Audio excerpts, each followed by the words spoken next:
Chapitre 8.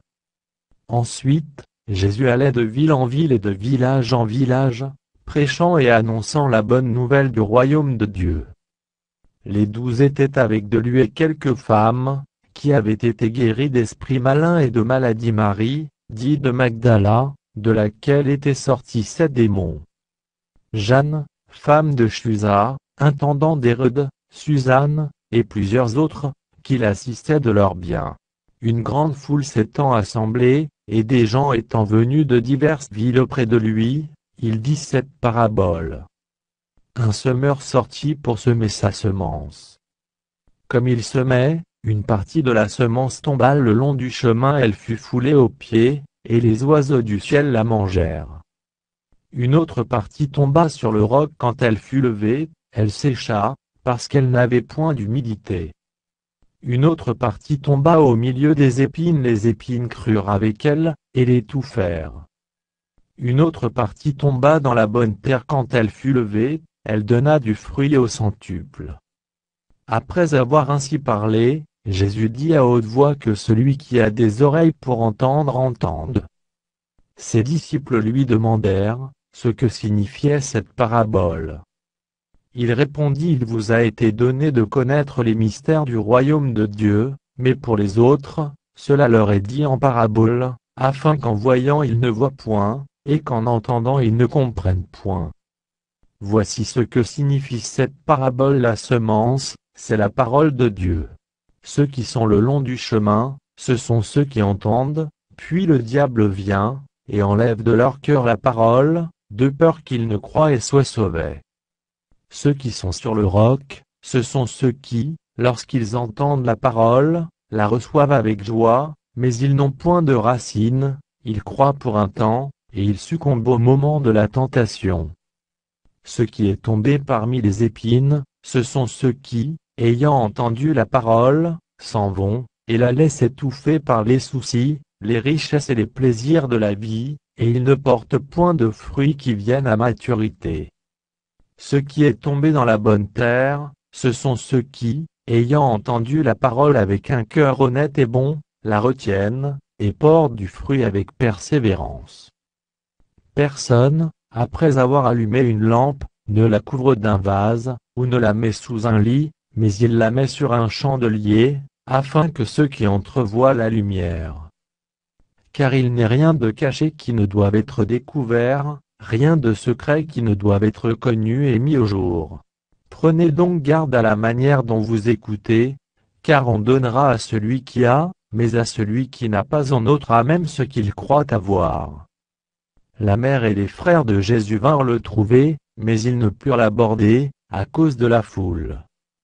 On lui dit: Ta mère et tes frères sont dehors, et ils désirent te voir. Mais il répondit: Ma mère et mes frères, ce sont ceux qui écoutent la parole de Dieu, et qui la mettent en pratique.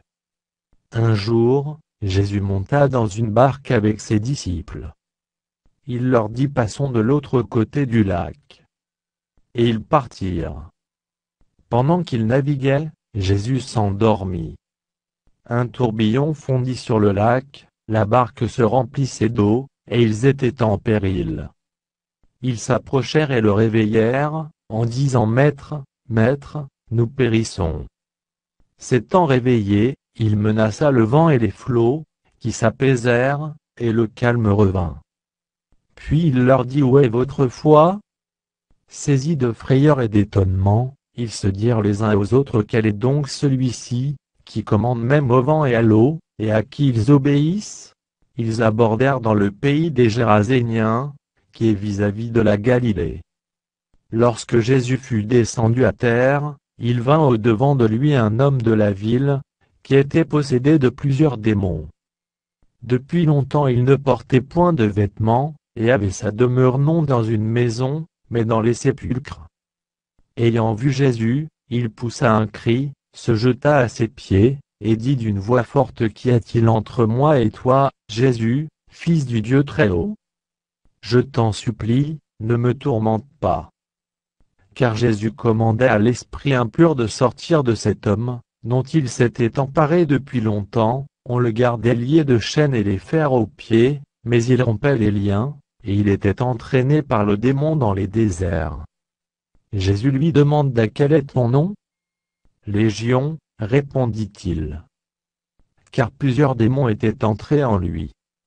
Et il priait instamment Jésus de ne pas leur ordonner d'aller dans l'abîme.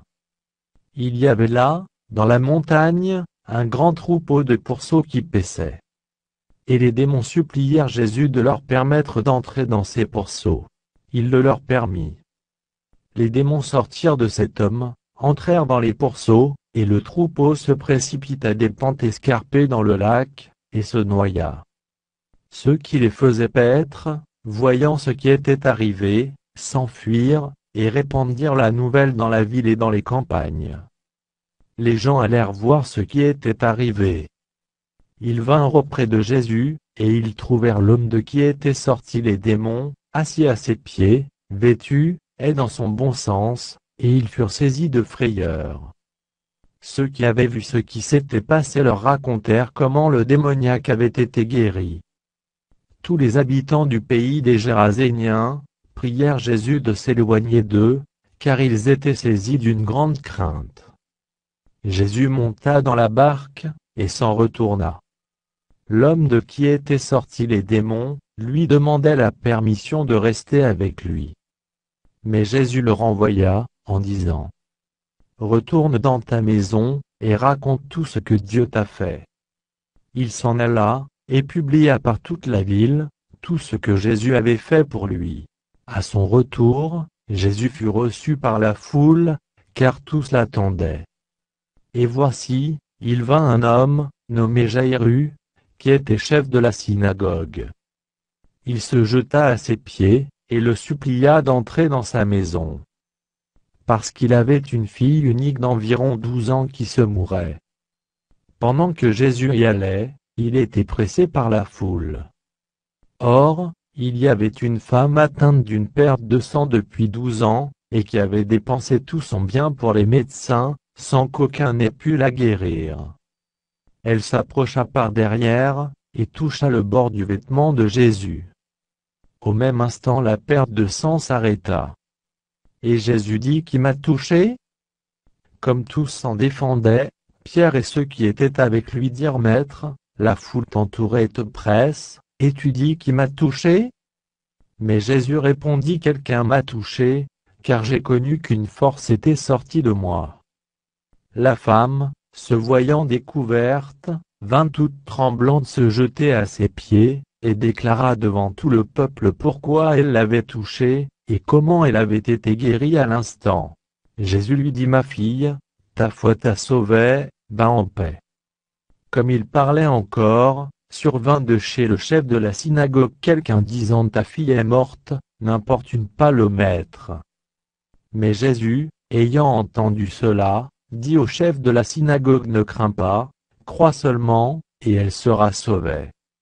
Lorsqu'il fut arrivé à la maison, il ne permit à personne d'entrer avec lui, si ce n'est à Pierre, à Jean et à Jacques, et au père et à la mère de l'enfant. Tous pleuraient et se lamentaient sur elle.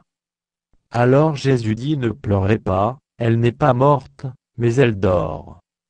Et ils se moquaient de lui, sachant qu'elle était morte.